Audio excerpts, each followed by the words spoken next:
os nossos próximos palestrantes. Hoje teremos aqui o Giovanni Bevilacqua, na condição de representante do SEBRAE, o Frederico Araújo Turola, queria, por favor, que vocês viessem ao palco, e o professor Marcelo Kfouri.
Bom, pessoal, dando início aqui à nossa sessão de conjuntura, inicialmente eu gostaria de convidar o Giovanni, na condição de representante do SEBRAE.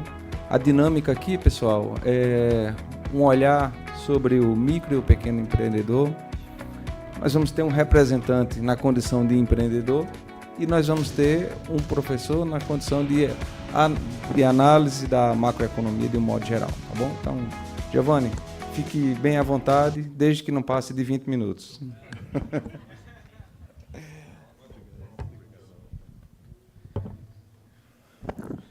A observação do Cássio é porque a gente teve no encontro regional, ANPEC Nordeste, e eu falhei miseravelmente, né, com o controle do tempo. Então, já vou tentar não fazer isso hoje.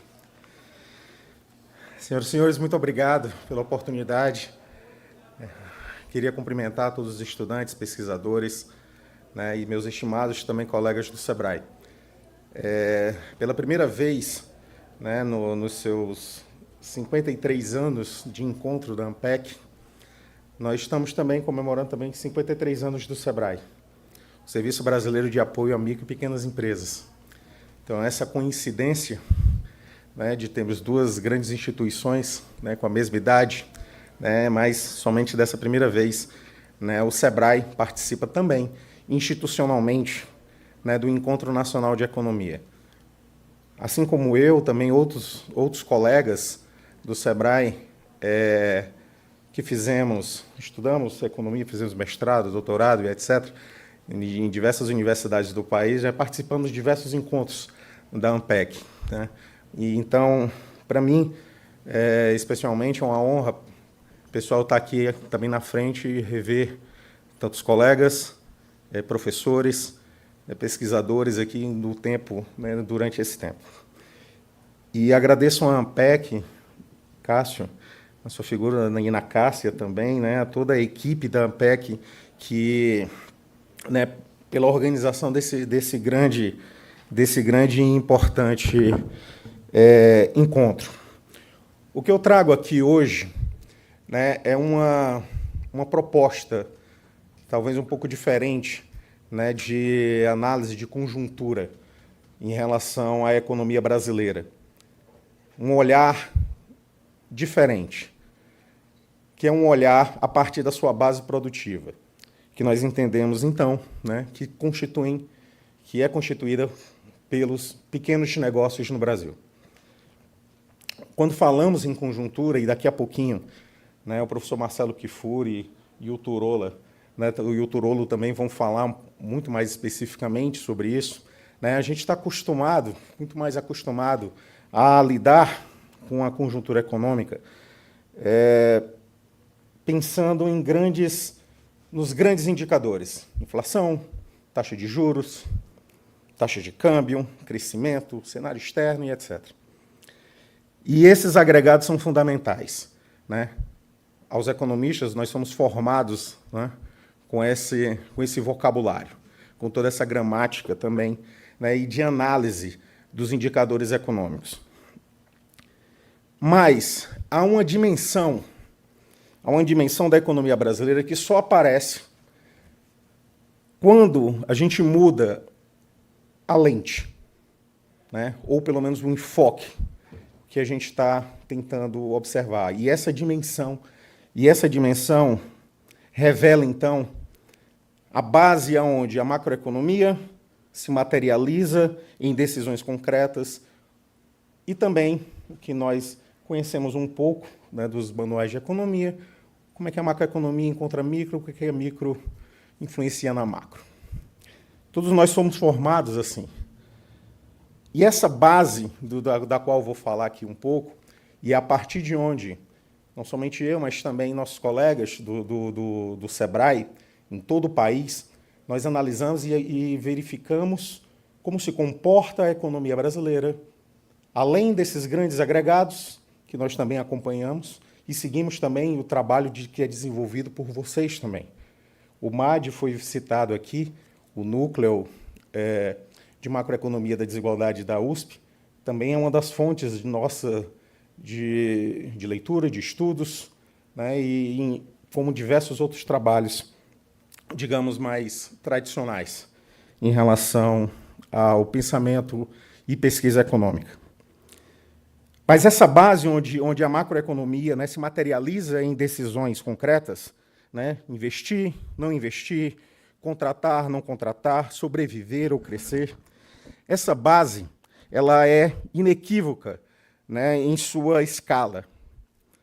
Hoje, cerca de 97% das empresas no Brasil são o que nós chamamos de pequenos negócios.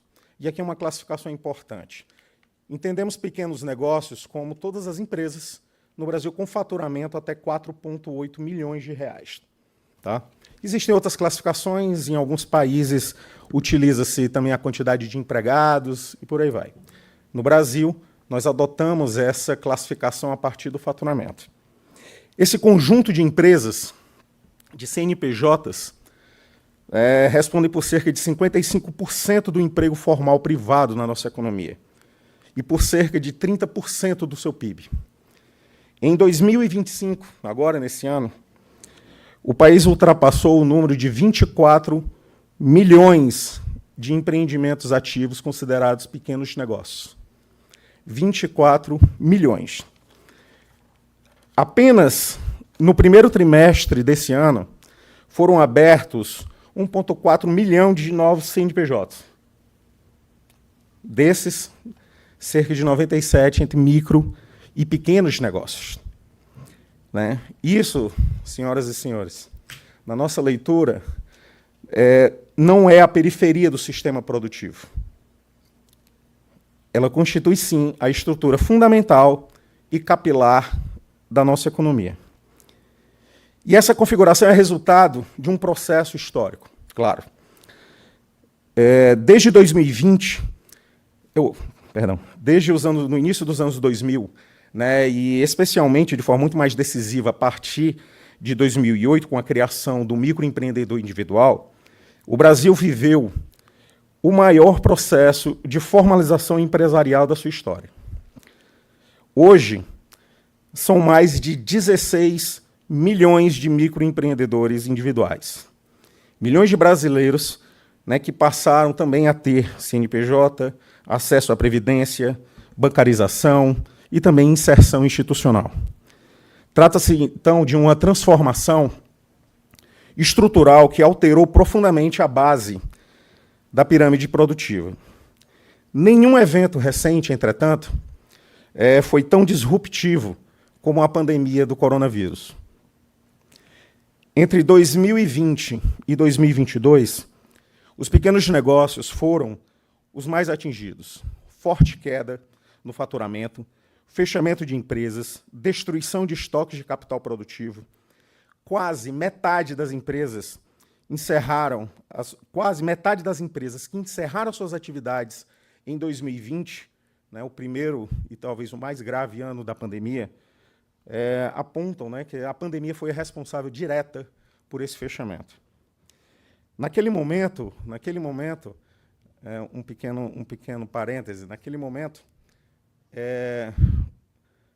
os pequenos negócios, né, se tornaram também muito alvo também de considerações na mídia, né?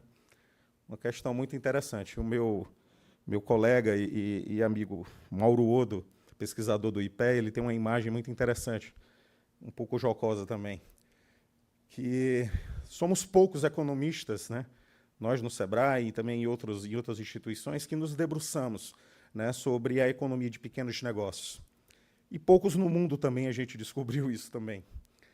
E o Mauro Odo brinca que assim, parecia que a gente era, Turolo, como aqueles músicos de restaurante, né, de churrascaria, né, para ser mais específico nos termos dele, né? É um turno que ficava tocando ali, entendeu? Ninguém dava bola. Ninguém dava muita bola ao que estava sendo tocado, né? Enquanto a gente estava realizando pesquisas, estudos, interferindo no debate público em relação ao desenvolvimento econômico e social a partir dos pequenos negócios. E veio a pandemia, né? Pareceu que aí a gente foi para o palco principal. Nesse momento, eu perdi o número de quantas lives, né, como todos vocês participaram, aquela enxurrada apocalíptica de lives, né?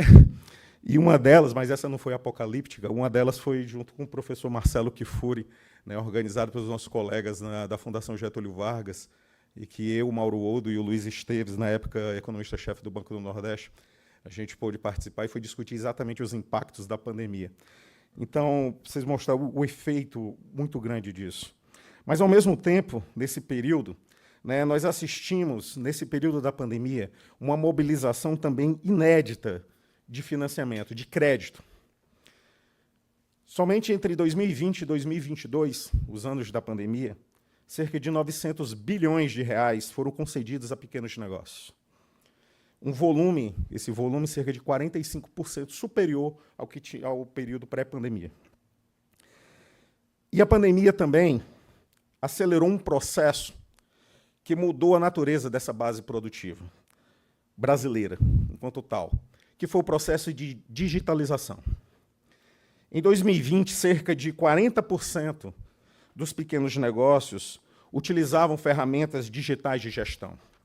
Agora, em 2025, são 76% já usam regularmente computador, praticamente 100% deles dependem de internet e smartphones, cerca de 40% deles já experimentaram ferramentas de inteligência artificial, sejam em atividades de marketing, atendimento, organização de estoques e etc.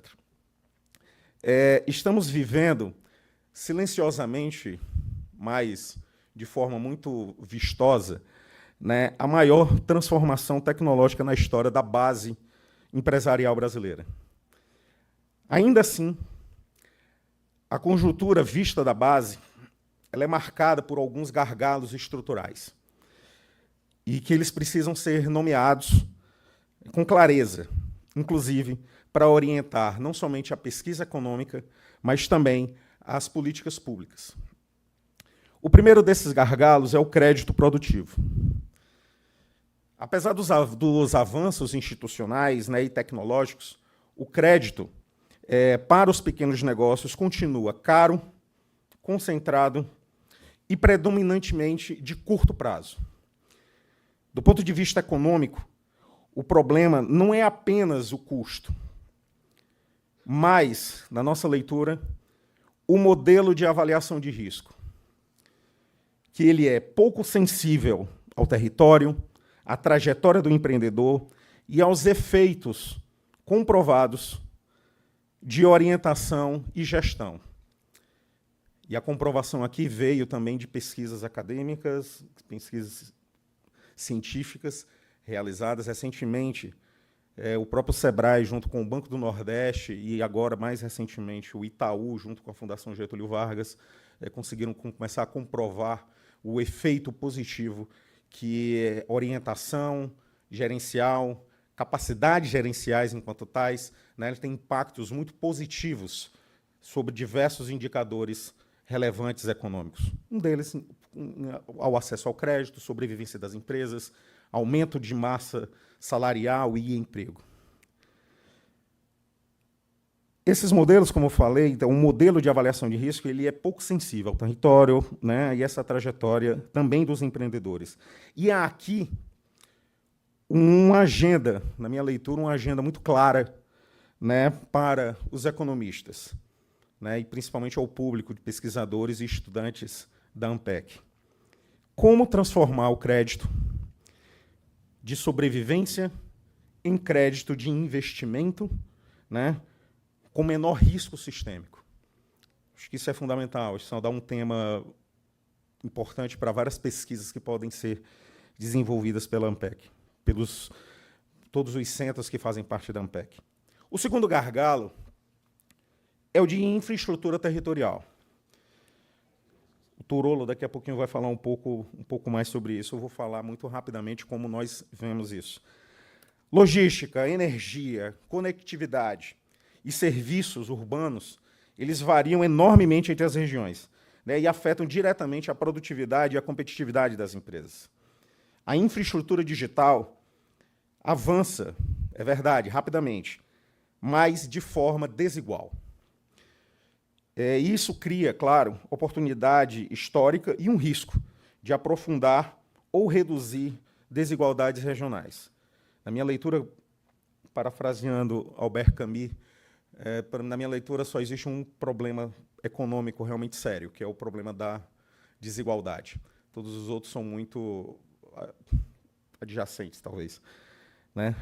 Então, o problema da desigualdade, eu acho que é o fundamental. A partir daí, né, a gente atacando a desigualdade, talvez a gente consiga resolver diversos outros. O terceiro gargalo é a qualificação gerencial e organizacional.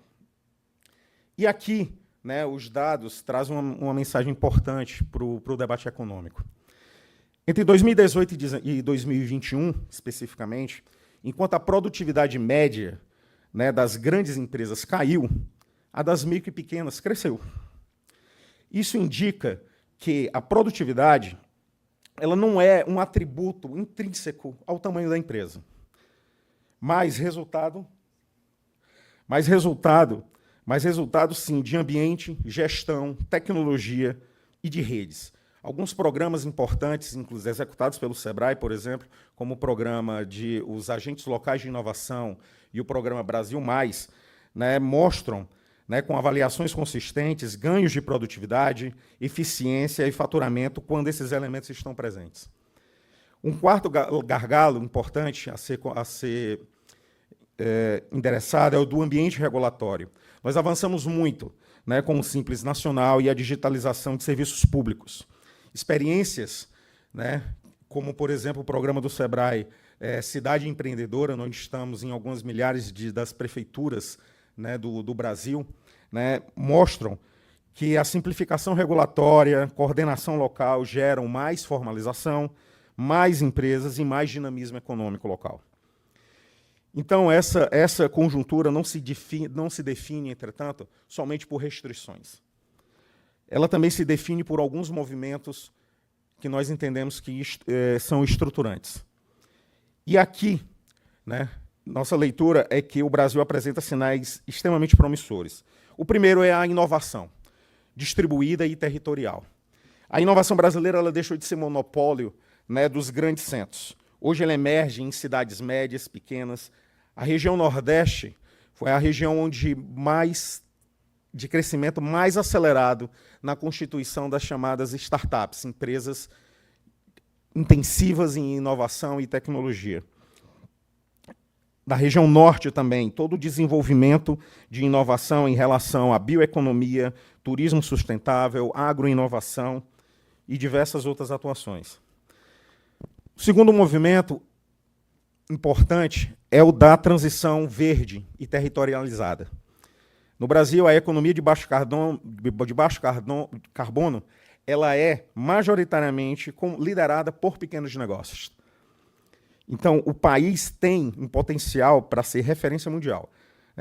Não por concentração, né, mas pela sua própria capilaridade territorial. E o terceiro movimento importante que ocorre e que está ocorrendo nos últimos anos é o da diversidade como ativo econômico. Mulheres, empreendedores negros, povos indígenas, comunidades tradicionais, empreendedores LGBT, QIA+, lideram setores inteiros da nova economia brasileira. E isso, senhoras e senhores, isso não é apenas uma pauta social. É uma evidência econômica. Diversidade amplia inovação, resiliência, capacidade adaptativa. E essa leitura que nós fazemos, ela não é uma leitura exótica, não, tá? Países da OCDE mostram que pequenas e médias empresas respondem por cerca de 70% do emprego e por entre 50% a 60% do valor adicionado. Além de ser, claro, uma parcela relevante de inovação. Eu acredito que, assim, e aqui fica um convite, então, a toda a comunidade, dos pesquisadores, estudantes, professores da Ampec, é que o SEBRAE acumulou ao longo desses seus 53 anos, né, um conjunto de muita boa qualidade, né, e relevância de microdados, séries históricas, avaliações de impacto, experiências territoriais, e que tudo isso, né, está à disposição dos pesquisadores, está à disposição da sociedade. Nós utilizamos esses dados, esses estudos, essas pesquisas, nos nossos próprios trabalhos, claro, né, na construção dos nossos projetos, nas nossas atuações em políticas públicas, mas também esses dados estão disponíveis também para toda a sociedade. A professora Fabiana reclamou um pouco, né, da falta de dados. Eu vou aqui cometer aqui pena que ela não está aqui, mas o SEBRAE é um pequeno paraíso de dados, de microdados, cheio de heterogeneidade, que dá para fazer um monte de pesquisa com isso. Então, faço o convite a isso. Eu queria concluir, tá, a minha fala com uma observação também, eu acho que é pessoal, mas também analítica, né? Muitos de nós aqui, eu também, né, somos frutos dessa base de escolas públicas, né, de professores dedicados, né, de instituições que acreditaram em talentos espalhados por todo o território nacional. E essa trajetória, né, individual reflete também um fenômeno coletivo. O apoio à pesquisa, né, às universidades públicas, né, às agências de fomento, isso tudo é fundamental. E são, como eu mencionei, 24 milhões de pequenos negócios que todos os dias transformam esforço em renda, renda em dignidade e dignidade em projetos de futuro. Na minha leitura, se quisermos compreender, então, a conjuntura brasileira em sua profundidade e pensar seriamente o desenvolvimento econômico e social do país, nós precisamos, então, voltar o nosso olhar, a nossa inteligência, a nossa capacidade analítica, os conhecimentos que adquirimos na pesquisa, dentro da academia, também para esse setor. É lá, né, na nossa leitura, é lá onde as vidas, né, que produzem o Brasil todo dia, né? Então, faço o convite a toda a comunidade da Ampec para também a gente olhar, também, ao fazer essas análises, a olharmos essa conjuntura econômica também a partir dessa grande base produtiva. Muito obrigado a todos.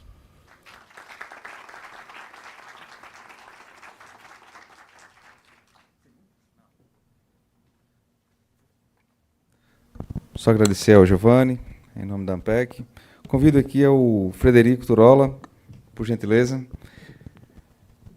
Fique à vontade. Aquela recomendação. 10, 15. Obrigado. Não tem slides não. Sem slides.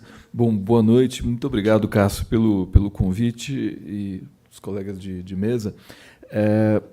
Acho que a construção do debate foi no sentido bottom-up, né? O Cássio montou uma mesa que começa pelos pequenos empreendedores com o Giovanni. Eu vou tentar fazer uma transição para depois... são 4 etapas, na verdade, para depois... o Kifuri, eu acredito que vai falar mais no âmbito mais macro, e depois subimos ainda o nível para a festa, que é o nível mais alto da noite. Então, são 4 etapas, e eu sei que eu estou no caminho, no meio entre elas, o que requer cuidado. O enigma que me parece mais interessante da conjuntura brasileira neste momento é talvez um crescimento mais acelerado do que boa parte dos atores do mercado financeiro eram capazes de projetar para o PIB potencial, e esse crescimento acima do que se acreditava ser o potencial da economia brasileira, que alguns traziam na faixa de 2%, 2,2%, a última mensuração do Banco Central, ainda recente, né, dessa semana, tá olhando para um patamar de 2 e poucos por cento, como alguma coisa que a gente poderia chamar como próxima do PIB potencial, mas depois da pandemia, mesmo tirando a recuperação, o rebound de 2021 da economia após a queda significativa de 2020, mostra um crescimento que, na média, é superior a 3%. Ninguém no mercado acreditava que essa economia aguentava crescer 3% em bases razoáveis e sustentáveis por tantos anos depois, e ainda com projeções de crescimento que, olha, hoje nós lá na Pesco estamos com 2,5%, o mercado tem falado em 1,8%. O que aconteceu? Qual é a mágica que permitiu com que essa economia crescesse bem acima do que se estimava como PIB potencial, sem ter os sintomas clássicos de superaquecimento? É claro que há sintomas de superaquecimento, e há disputa entre economistas do mercado financeiro, entre áreas de research, sobre o eventual superaquecimento dessa economia, porque, de fato, a gente teve inflação acima da meta nesse período, a gente teve uma absorção externa bastante elevada, um déficit em conta corrente persistente e alto, né? E tivemos também, nesse período, agora, um desemprego na mínima histórica. Só que nenhum desses 3 sintomas de superaquecimento, nenhum desses 3 sintomas de ultrapassagem forte do PIB potencial, da capacidade produtiva da economia, se manifestou num nível preocupante. Talvez o déficit em conta corrente seja o que nos traz mais próximo de um ambiente que pode ensejar a ideia de uma eventual crise cambial, mas ainda não no radar, porque o desemprego na mínima histórica de fato é bastante importante, mas a inflação acima da meta, né, se a gente for observar a trajetória pré-pandemia, a gente tinha inflação 1,5% acima da meta, recorrentemente estamos acima da meta, é uma meta mais baixa do que se tinha naquele momento, ainda assim permanecemos acima da meta num ambiente de inflação mundial, de inflação quase pervasiva entre as economias de todo o planeta. Então, como é que essa economia, de fato, conseguiu rodar num ritmo de 3% ao ano, para simplificar o número, enquanto a capacidade produtiva estimada por atores e por modelos macroeconômicos mostrava um nível bem inferior a isso? Eu acho que eu tenho uma resposta, vou dar a resposta que a gente tem trabalhado na Pesco por algum tempo, que é uma resposta de que alguma coisa aconteceu com essa capacidade produtiva, com essa produtividade, de maneira subjacente, mas o que aconteceu, de fato, de lá para cá? E o pior, o que aconteceu que os modelos não captaram, porque modelos macroeconômicos tendem a captar esses movimentos, esses sinais de mudança da capacidade produtiva. Como é que essa capacidade produtiva foi mais que utilizada e se foi, de fato, mantida com algum hiato, sem os sinais se tornarem muito mais evidentes, marcantes e gritantes? E a nossa hipótese para isso é que essa economia experimentou um conjunto marcante de reformas que vem experimentando há muito tempo, né? O Brasil tem uma Constituição bastante restritiva e vem mudando a sua Constituição e aprimorando marcos legais e institucionais de vários aspectos há décadas, né? Desde a própria... pouco depois da Constituição, já se começou a reformar a Constituição em seguida, né? As PECs são quase que automáticas pós-88, né? Mas a gente teve, de fato, um período, e mapeamos isso no estudo recente, feito pelo sócio, o Matheus Lázaro e Nicola, com o grupo da PESCO, que mapeou, e, de fato, a gente teve um pico de reformas, assim, um número completamente fora da média, entre os anos de 2019 e 2021. A gente olha hoje, depois desse estudo, isso está disponível, quem quiser, é só acionar qualquer e-mail, WhatsApp, e-mail que a gente encaminha para os interessados. O Emerson dizia que quer ler depois, né? Depois vai fazer comentários para nós também, Emerson. E esse estudo mapeia esses movimentos de reforma, são 100 e tantos movimentos, né? Alguns deles o Giovanni comentou aqui, né? Se a gente fosse pegar na área de crédito, a gente tem grandes transformações, né? A gente tem desde o balizamento pela TLP, em substituição à TJLP, uma mudança institucional importante para o mercado de crédito, mas também tem a evolução do cadastro positivo, você tem no crédito imobiliário, teve modificações importantes, teve em vários aspectos, você tem reformas importantes, a gente mapeou essas reformas e a gente chegou à conclusão que, de fato, esse período entre 19 e 21 foi um período de um salto muito pronunciado de reformas, tornando esse período o segundo maior ciclo de reformas da história republicana do país. O primeiro, obviamente, foi PAEG, 64 a 67. Esse acho que pouca gente disputa, que é imbatível do ponto de vista de número e de profundidade de movimentos de reforma institucional nesta economia. O terceiro ciclo parece ser o ciclo da década de 90, em número não é, o ciclo do primeiro mandato FHC, né, e o segundo teve uma fadiga reformista, a gente tem até um artigo sobre isso, mas foi efetivamente o primeiro mandato FHC, mas em número foi muito inferior, embora a profundidade de algumas reformas desse período seja bastante importante. Então dá para chamar, sem nenhum desafio, esse ciclo de o terceiro maior ciclo de reformas da história republicana do país. E a gente, talvez pelo dever de ofício da PESCO, mas a gente presta muita atenção e acompanhamos muito de perto alguns mercados que, ou pelo nosso posto de observação, e eventualmente se envolve algum viés pela nossa atuação, mas eu acredito que não, acredito que a afirmação é independente do viés. A gente experimentou um ciclo muito importante de reformas em setores de infraestrutura.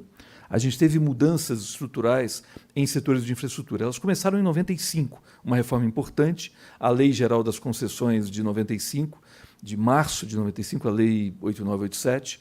Depois, em 2012, a gente teve a Lei das Parcerias Público-Privadas, que nada mais são do que concessões de infraestrutura com aportes públicos ou tomadas de risco pelo setor público, né? Isso não era possível em 95, no pós-estabilização, ainda com a situação fiscal vulnerável, em função de todas as questões vinculadas à estabilização, não se expôs o setor público a risco. Então, a Lei das Concessões é uma lei capenga, porque ela começa apenas com uma fonte de financiamento, que é o usuário. As fontes de financiamento público e a assunção de risco pelo setor público foram, na minha opinião, sabiamente vedadas naquele momento pós-estabilização e só puderam ser habilitadas para instrumentos de Public-Private Partnerships, para usar o conceito internacional, a partir da década de 10. E esses dois instrumentos abriram uma avenida, que leva tempo para maturar, obviamente, mas eles foram fortemente aperfeiçoados, e não apenas pelos marcos regulatórios que nasceram nos anos 90 e na década de 10, mas recentemente com reformas muito intensas.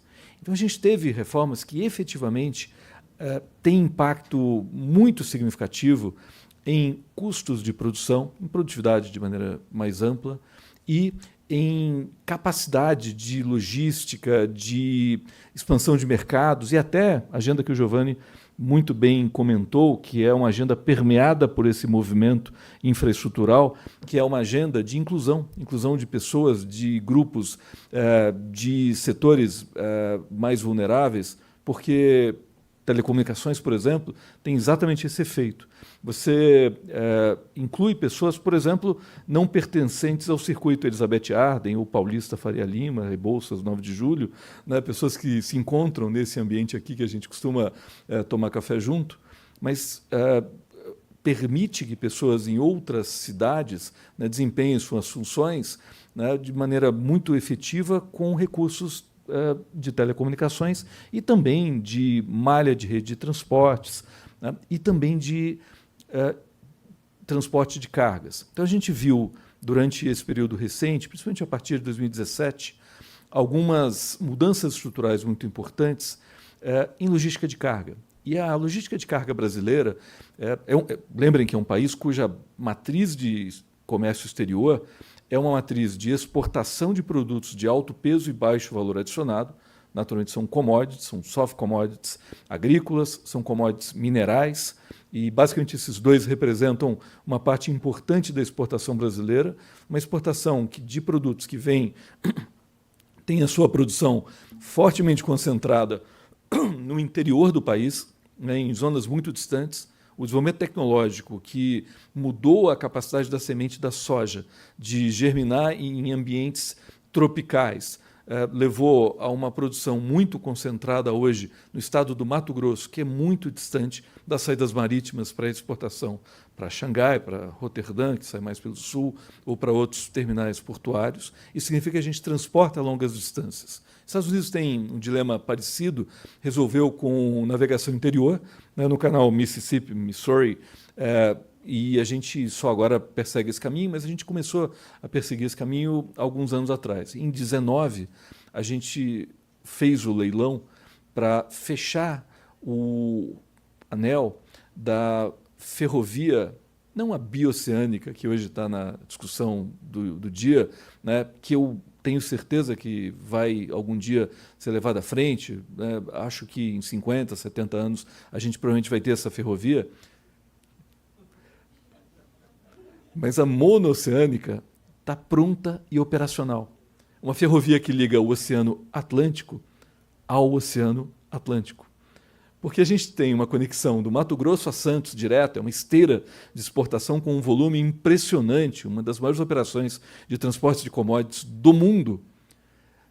Conectamos esse eixo através de uma que é bitola larga, 1,6 metros, que aguenta carga, né, aguenta vagão, aguenta 2 andares, um double stack, né, e a gente conectou essa malha ao porto de Itaqui, no Maranhão, através da ferrovia de Carajás. Ou seja, conectamos 2 portos em malha, em bitola larga, de forma que você, em todo esse trajeto, que é um trajeto de alta produção, inclui ali agora o Matopiba, né, e o Matopiba-Pá, que inclui também o estado do Pará, nas redes de exportação de commodities brasileiras. E essa região do Arco Norte, né, dos portos da região amazônica e do Nordeste, então, vem assumindo, vem crescendo e ganhando share sobre toda a exportação mineral e agrícola brasileira a olhos vistos. Então, a gente está deslocando a nossa exportação de algo muito próximo de nós, aqui em São Paulo, que passa logo ali, para descer uma serra, cujo desnível é bastante significativo, para uma subida, obviamente subida até latitudes mais baixas, com uma altimetria muito mais suave, né, e que atravessa o bioma amazônico. Esse é talvez o maior desafio, mas a gente faz isso com bastante cuidado ambiental. Então, essa transformação de logística muda... 5 minutos. 5. Maravilha. Eu mando aqui. Muda completamente o custo de produção e de exportação no Brasil, viabiliza novos canais e principalmente muda a região amazônica, porque recentemente, num estudo de hidrovias que a gente está executando com a CNT, com o Ministério dos Portos e com a ANTAC, eu mesmo fui pessoalmente lá ver as operações de logística fluvial na região amazônica, você não vai acreditar, quem não conhece, no que você vai ver ali, inclusive do ponto de vista de construção de embarcações para a navegação interior no Brasil, um assunto que a gente acha que o país não tem competitividade na indústria naval, mas na navegação interior a gente produz com bastante competitividade, não se preocupa com a concorrência internacional. Na área energética, a gente teve grandes investimentos estruturantes, teve também mudanças de marcos regulatórios, tem grandes problemas no setor elétrico, sem dúvida, mas também no gás, as redes de gás avançaram dezenas de milhares de quilômetros nos últimos anos, e isso muda completamente a matriz de produção da economia. Então, nós tivemos na infraestrutura um salto, e isso foi complementado pela infraestrutura social, que nasceu em 2004 com a lei das PPPs, troquei o ano agora há pouco, né, com a lei das PPPs em 2004, e vem desenvolvendo. Hoje a gente está fazendo hospitais SUS totalmente gratuitos, com um nível de qualidade, de limpeza de sanitários, que você só via antes no hospital aqui na próxima quadra da Redditor.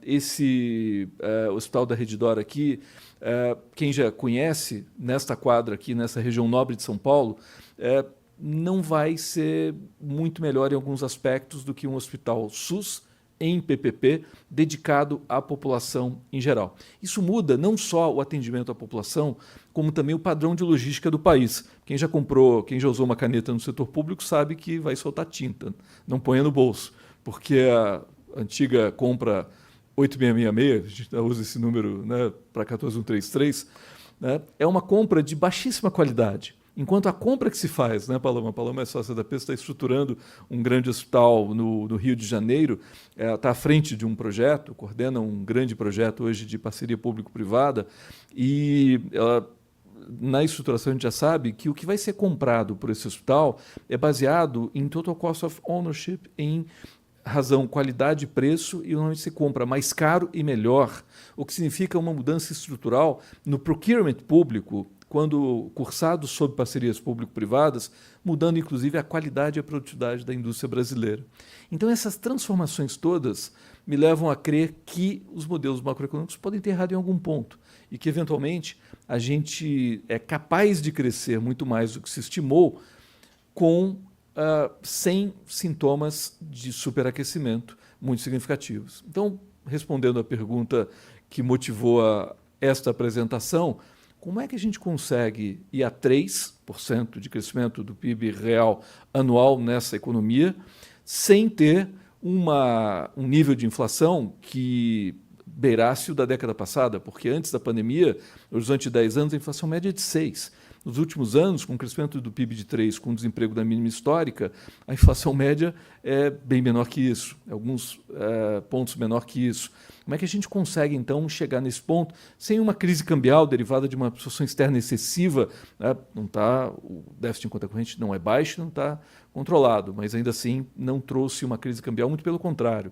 Boa parte do mercado acredita até numa apreciação da taxa de câmbio. Como é que a gente consegue tudo isso? Provavelmente com este ciclo de reformas e com estas mudanças importantes nas áreas de logística, energia, telecomunicações, infraestruturas sociais, contratos público-privados, parcerias público-privadas de maneira geral, e com diversos fenômenos desse tipo que provavelmente alteraram a face dessa economia. Então, isso responde um pouco como é que essa economia, do ponto de vista fiscal, por exemplo, aguenta desaforo e cresce dessa forma. Provavelmente, esta é a base desse crescimento, e é nesse crescimento que a gente tem ancorado, pelo menos na estimativa que a gente tem feito na PESCO, a capacidade de crescer, inclusive no ano que vem, de crescer 2,5% acima da expectativa do mercado, que acho que está em 1,8%, alguma coisa assim. Não há dúvida de que no ano que vem o estímulo de demanda será relevante, né? Tem um papel para a política monetária em termos de demanda, tem vários programas que vão aquecer essa economia, né? O que sempre acontece em ano de Copa do Mundo sempre traz este efeito, pelo menos do ponto de vista não de causalidade, mas de simultaneidade. Mas como é que essa economia consegue, então, crescer? Provavelmente com esta base de reformas estruturais. Esse motor tem fôlego para continuar sustentando esse crescimento por mais tempo? Acho que talvez essa seja a grande pergunta que é necessário fazer, e acho que com isso eu já posso passar de volta para o Cássio, para o Kfouri.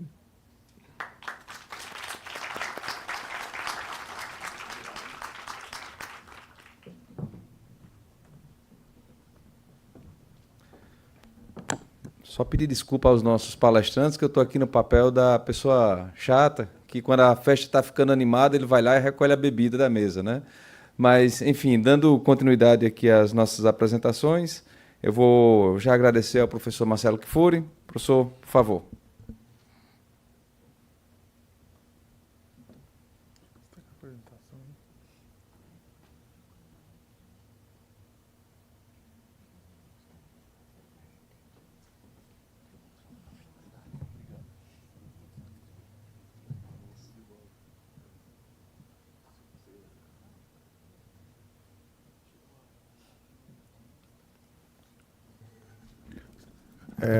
Boa noite. Vamos agradecer ao Cássio o convite aí para fazer uma apresentação. Aí eu vou fazer a apresentação de conjuntura mesmo. Eu estou tentando achar que se chegou a apresentação, mas eu vou fazer uma apresentação bem standard assim, de mercado financeiro. Tá? Vou falar sobre atividade econômica, depois vou falar sobre política monetária e inflação, vou falar sobre política fiscal, vou falar sobre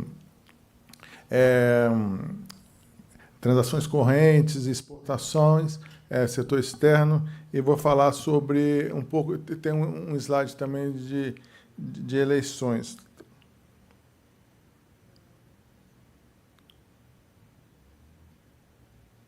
Vamos ver se eu consigo achar aqui a...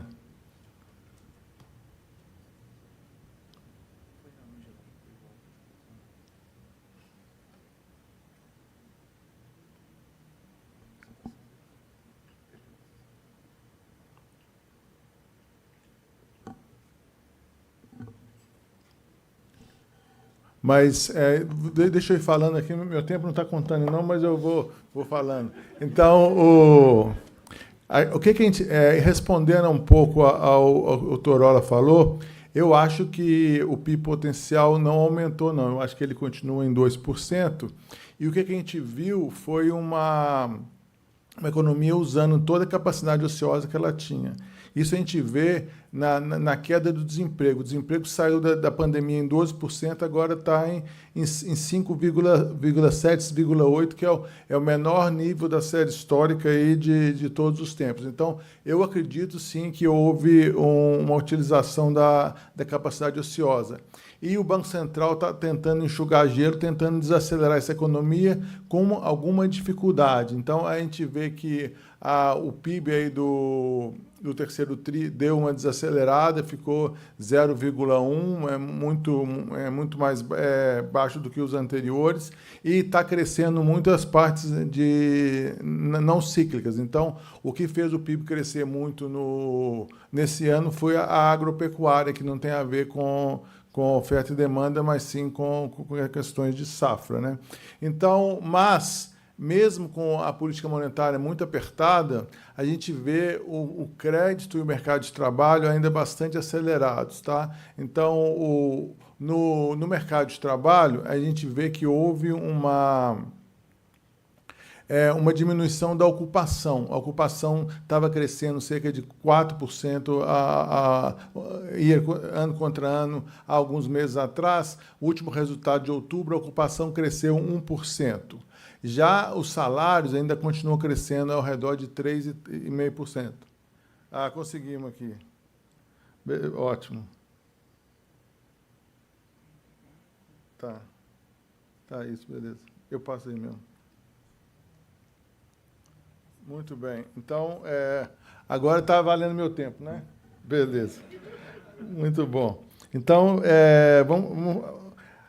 houve uma revisão do PIB e o último trimestre aqui de 2024 ficou negativo. Mas ficou negativo 0,1. Então, se não fosse essa revisão que ocorreu, a gente teria a maior série seguida de PIB positivo, seriam 17 PIBs positivos trimestrais no ajuste, com ajuste sazonal, o que é um recorde. Tá? Então, também para falar que 0,1 é praticamente zero, mas a gente tem aqui uma desaceleração aqui no último trimestre, vocês estão vendo aqui Tá mostrando o mouse? Tá. Então, aqui já tem... o primeiro trimestre cresceu muito por causa que a agricultura cresceu 16%, mas depois desacelerou.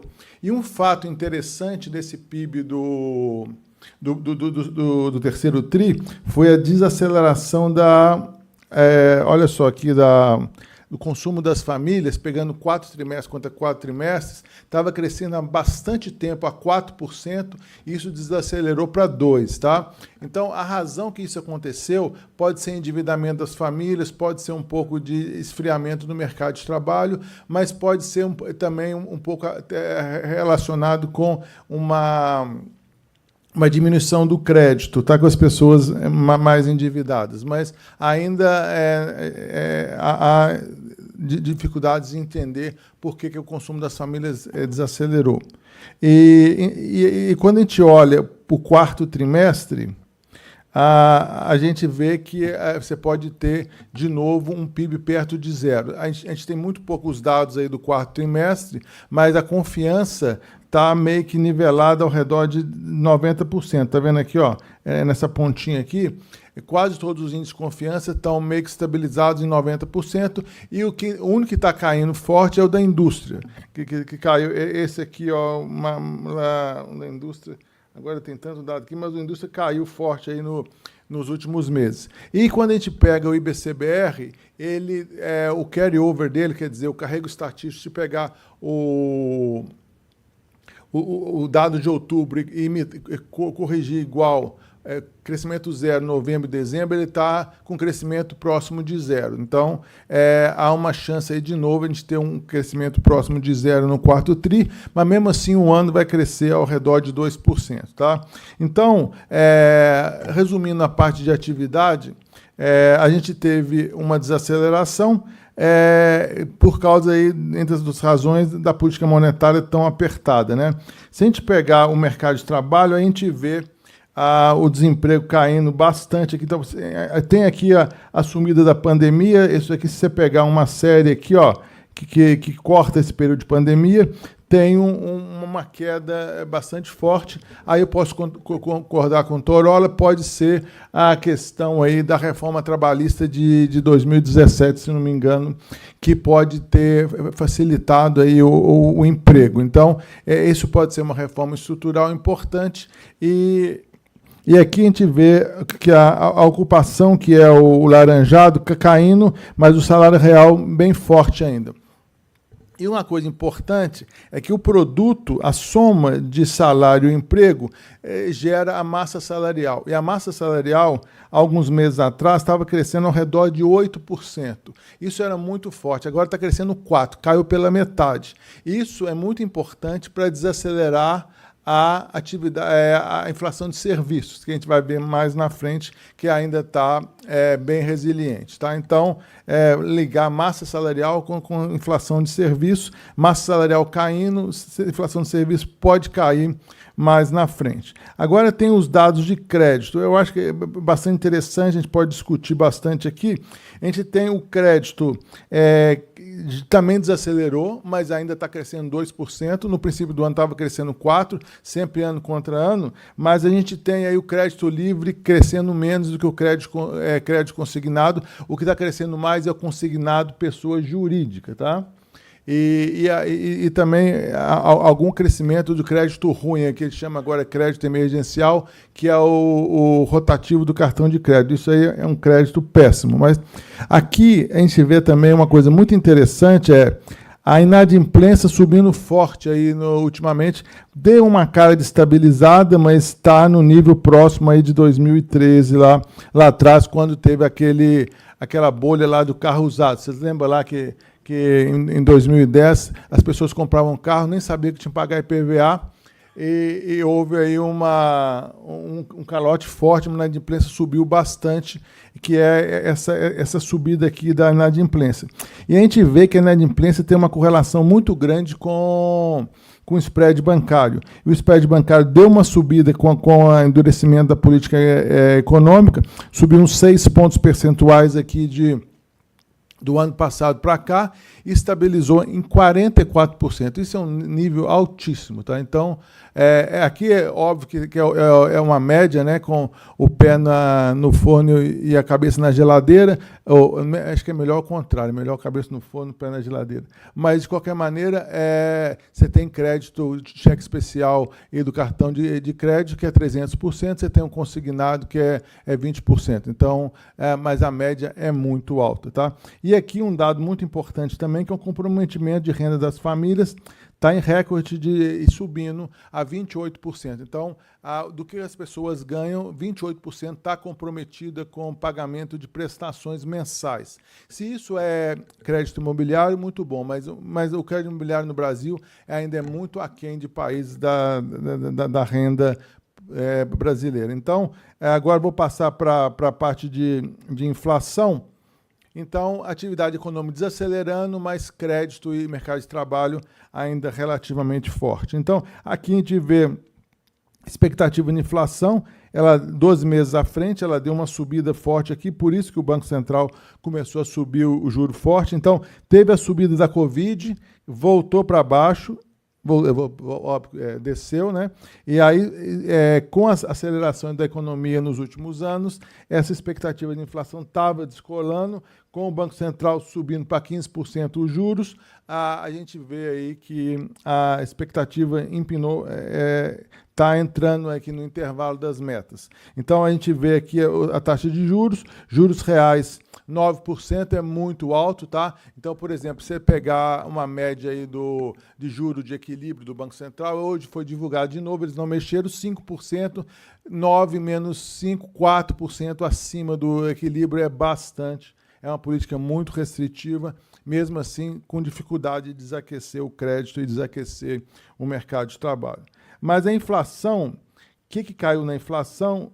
Esse gráfico aqui tem uma porção de linha, mas olha para você ver aqui, ó. Essa clarinha aqui, cinzinha, é preço de alimentos. Preço de alimentos estava subindo bastante, caiu, agora está em 2% no acumulado de 12 meses. Preço industrial está embaixo, teve baixo durante todo esse período aqui, com exceção da pandemia.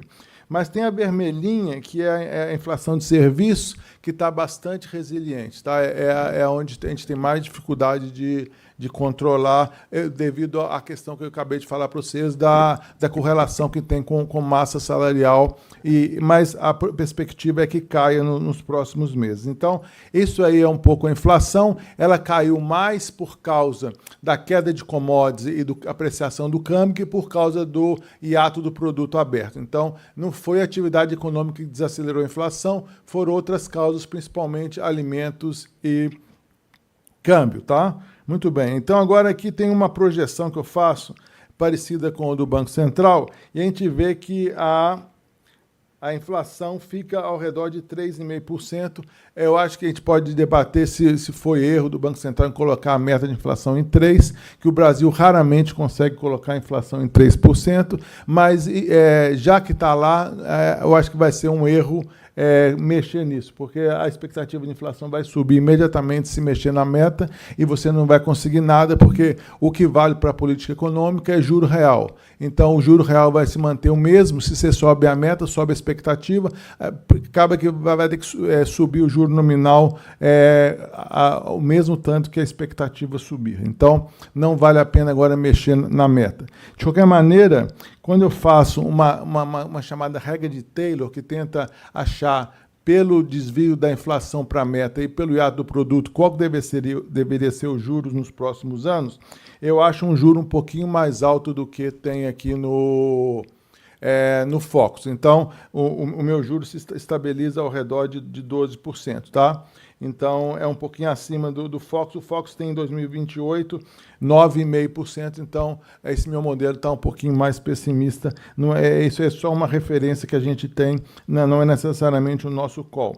Mas outra coisa interessante, por exemplo, a princípio parece que vai cumprir a meta no final desse ano e tem 30% de chance de não cumprir a meta no ano que vem, quando você tem aqui 4% de juros. Então, 30% de chance da inflação ser acima de 4,5% em 2026. As projeções do Banco Central são 4,4% para esse ano, 3,5% para 2026, e eles estão chegando em 3% redondo em 2028, que foi divulgado hoje no relatório de inflação. Então, não deve cortar os juros ainda na reunião de janeiro, mas acho que bem provavelmente eles vão cortar em março, tá? Porque eu tinha até um código de cortar em janeiro, mas eles tinham que dar uma preparada no mercado, né, nessa reunião do Copom, e não fizeram isso. Então, a princípio, deve se manter 15% de novo em janeiro, principalmente por causa dessa dificuldade de fazer com que o hiato do produto, que a economia desacelere, que o hiato do produto vai para o campo negativo, tá? Então, muito bem. Então, isso aí é o que eu tinha para falar sobre inflação. Aqui é um pouco do fiscal. A gente vê o calcanhar de Aquiles da política. Durante o governo Lula, a projeção de crescimento da dívida pública é de 12 pontos percentuais, então isso é bastante forte. Começou o governo em 72% do PIB, a dívida bruta, e está chegando, a projeção para chegar em 84% no final do ano que vem. Então, isso é porque o mercado tem tanta má vontade com a política fiscal do governo. A gente vê que o déficit primário está ao redor de 0%, mas a gente precisaria de um déficit primário ao redor de 2%, um superávit primário ao redor de 2% do PIB, para a gente chegar estabilizar esse crescimento da dívida PIB. Aqui são as contas do governo em termos de receita e despesa. A gente vê que os dois estão caminhando um pouquinho juntos aqui, mas o que a gente vê é que a receita sobe, mas os gastos sobem um pouquinho mais. Então, esse também é um pouco aí de má vontade do mercado com o governo Lula, é que eles não conseguem controlar os gastos, a arrecadação sobe e os gastos sobem ainda mais um pouquinho. Tá? Aqui então um pouco da Previdência, mas já deixou de ser um bicho-papão, mas o déficit ainda é forte. Tá? Muito bem. Aqui vamos falar um pouco de transações correntes. Como a economia acelerou bastante durante esses últimos 3 anos, o déficit de conta corrente passou ao redor de 1% aqui em 2023 para algo ao redor de 3,5% do PIB, o que vai dar um déficit de 76 bilhões de dólares. Não é o fim do mundo, mas está mais alto, é o valor mais alto desde 2014. Tá? Então, 2014 era 4%. Ainda não acendeu o sinal amarelo, mas isso é alto quando a economia está boa. Então, você importa muito, você paga muito de lucro para o exterior. Então, isso que gera esse déficit de conta corrente, mas isso aí é um pouco endógeno.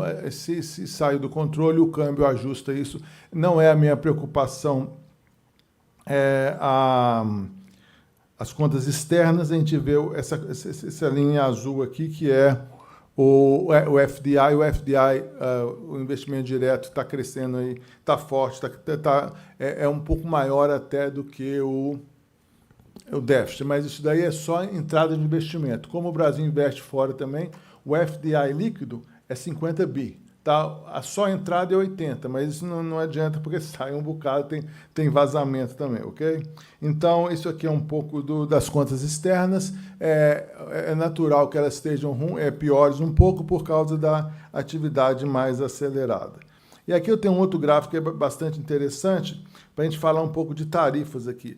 A gente vê que o maior parceiro comercial do Brasil, by far, é a China, tanto de exportação quanto de importação, e a gente vê que as exportações para a Europa e para os Estados Unidos caindo à medida que as exportações para a China aumentem. Tá? Então, na década de 90, o Brasil tinha um perfil de diversificação enorme em termos de produto, em termos de destinação. Esse negócio concentrou em commodities e indo para a China. Então, a gente meio que diminuiu o valor agregado das nossas exportações, mas isso é o que é, não sei o quanto que a gente pode brigar com isso. De qualquer maneira, o impacto das tarifas do Trump, por enquanto, são praticamente nulos, tá? Muito bem. Então, agora eu tenho um gráfico aqui bastante provocativo e vou acabar com esse gráfico aqui. Quanto tempo que eu tenho ainda? Falta 5 minutos ainda? Muito bem. Então, olha só que interessante isso aqui, ó. Óbvio que o N é baixo, né? Não vou fazer uma inferência estatística, o R2 aqui não é 90%, mas avaliação de todos os governos em 3 anos de mandato. Tá? Então, você vê que todos que estavam acima do Lula agora, no Lula 3, foram reeleitos e todos que estavam abaixo não foram eleitos. Então, o governo Lula está bem ali no meio. Né? Então, mas a aprovação binária, que só pega aprova ou desaprova, está ao redor de 50%. Subiu 10% ao longo do ano. Tá? Então, por que subiu? Muita gente fala que por causa que o preço de alimentos caiu e por causa também os que falam round around the flag, que é as pessoas rodando em torno da bandeira por causa lá das tarifas do Trump. Eu acho que isso gerou um pouco de empatia para o governo Lula e isso também fez com que a aprovação aqui foi 24%, bom e ótimo, em janeiro e março desse ano, agora está em 32%. Em termos estatísticos, a Eurásia tem um modelo para vários países e mostra que, com 50% de aprovação na binária, a chance de reeleição é muito alta. Mas eles são bem cautelosos porque, com a polarização, as variáveis econômicas diminuíram de importância. Então, o próprio Felipe Nunes fez outro dia um evento lá na GV com a gente e falou assim, imagina um país que o desemprego está em tanto, que o PIB está crescendo tanto, que tem isenção de imposto de renda, que tem isso, que tem aquilo. Aí todo mundo ia imaginar que o governo estaria com uma popularidade enorme e não está. Então, o próprio Felipe Nunes da Quest, ele fala que a probabilidade de reeleição do Lula é algo em torno de 50%. Tá? Mas eu acho que ainda é difícil de saber. E a gente tem, geralmente, no último ano de governo, um aumento da popularidade, não só por causa das propagandas eleitorais, mas também que, geralmente, há um tanto de inauguração no último ano de governo, gasto público aumenta. Né? Mas a gente pode falar que o Lula foi anti-maquiavélico nesse terceiro mandato dele. Ele começou gastando muito no princípio e talvez não vai ter tanta bala na agulha para gastar no último ano, porque eu acho que vai acabar gastando se estiver apertado, mas isso vai meio que pode ser um backfire, né? O tiro sair pela culatra, que você pode ter o câmbio piorando, você pode ter a inflação de alimentos voltando. Então, realmente ele errou no negócio, na gestão fiscal, em termos de não poupar dinheiro para ter bala na agulha fiscal para gastar no último ano. Então, aqui a gente tem outra coisa também que eu até escrevi aqui embaixo, é que a principal preocupação do brasileiro é segurança e, geralmente, as esquerdas não mandam bem nesse quesito. Né? Então, isso pode ser um outro fator que atrapalha um pouco aí a reeleição, mas eu concordo com o pessoal da Faria Lima, assim, só nisso que eu concordo, mas a escolha do Flávio Bolsonaro foi o candidato ideal para o Lula. Tá? Ele carrega toda a rejeição do Bolsonaro e não agrega tanto no centro, vamos chamar de centro democrático, né? Isso é onde eu me incluo. Mas, então, esse é um pouco o último slide aqui, eu prometo, é o cenário do Focus, né? A gente vê aí o crescimento da dívida bruta até 89% em 2028, o crescimento do PIB estabilizando ao redor de 2%, que é a ideia que o mercado tem de potencial, a inflação não chegando em 3%, mas ficando aí em valores bem razoáveis para o Brasil, o câmbio estabilizado e a Selic chegando a 9,5%. Tá? Então, é isso que eu tinha para falar. Vamos aí, estou disposto aí a discutir e responder perguntas.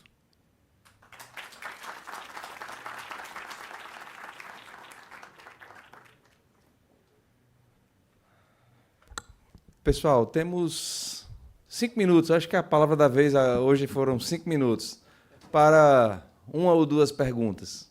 Alguém tem algum questionamento para um dos nossos palestrantes?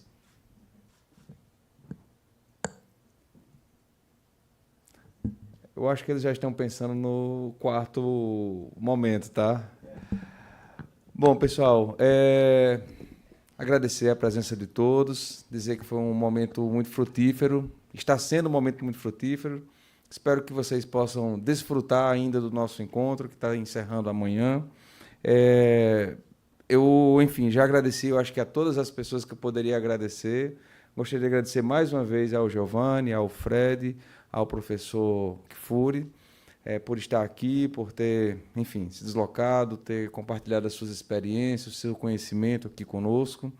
Eu cometi uma única indelicadeza e eu preciso corrigir essa indelicadeza porque eu preciso voltar lá para João Pessoa, que é agradecer à minha esposa e agradecer aos meus filhos por terem tido compreensão por esses 4 anos aí dedicados à ANPEC. Então, eu preciso chegar bem lá em João Pessoa. Então, quero aproveitar esse momento aqui para deixar o meu agradecimento a eles, que foram os últimos aí, mas não quer dizer que são os menos importantes. Muito pelo contrário.